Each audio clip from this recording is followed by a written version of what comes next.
ঘাটে নোঙর করা শত শত ট্রলার, সাগরে যেতে পারছেন না জেলেরা। দেশের দক্ষিণাঞ্চলের সমুদ্রগামী ট্রলারগুলো জ্বালানি তেলের সংকটে ঘাটে পড়ে আছে। এতে মাছ ধরতে সাগরে যেতে না পেরে ঈদের আনন্দ মলিন হয়ে গেছে জেলে, ট্রলার মালিক ও মাছ ব্যবসায়ীদের। তারা বলছেন, তেলের কৃত্রিম সংকট সৃষ্টি করেছে অসাধু একটি চক্র।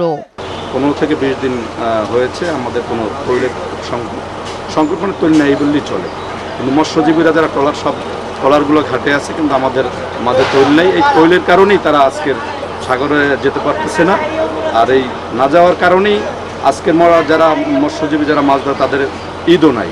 আমাকে তৈল লাগবে মনে করেন 4 বেরেল বা 5 বেরেল বা 3 বেরেল, এ জায়গায় এরা তেল দিতে পারবে 1 বেরেল বা আধা বেরেল। হাতে তো আর ফিশিং হইবে না, হাতে তো আর সাগরে যাওয়া যাইবে না। তেল তো নাই এমএর, তেলের দাম দোকানে যাইলো তেলের দাম বেশি, 25-26 হাজার টাকা এখন বেরেল বেছে। আর সাগরে এক নাই মাছ, আর এক হইলো ডাকাইতের চাপ। তারা আরও বলেন, ডিজেল সরবরাহে প্রশাসনের কড়া নজরদারি না থাকলে সিন্ডিকেটের কাছে জিম্মি হয়ে পড়বে পুরো মৎস্য খাত। সিন্ডিকেট ব্যবসায়ীদের মুখোশটা খুলে দেওয়া হোক, তারা যেন সিন্ডিকেট না করে।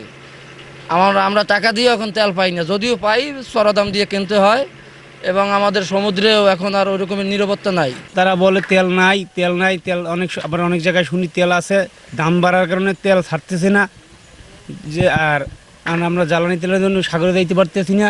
যে টাকা খরচ করিয়া যায় সেই টাকা আইসা মাছ বেচতে পারি না, বুঝছেন। আবার শুনি দাম বাইরে গেছে, প্রতি বেরেলে 2-3 হাজার টাকা বৃদ্ধি। তাহলে আমরা কেমনে কি করবো?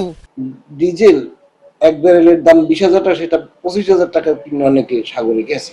এদিকে জেলা মৎস্য কর্মকর্তারা বলছেন, জ্বালানি তেল সংকটের বিষয়ে কিছুই জানেন না তারা।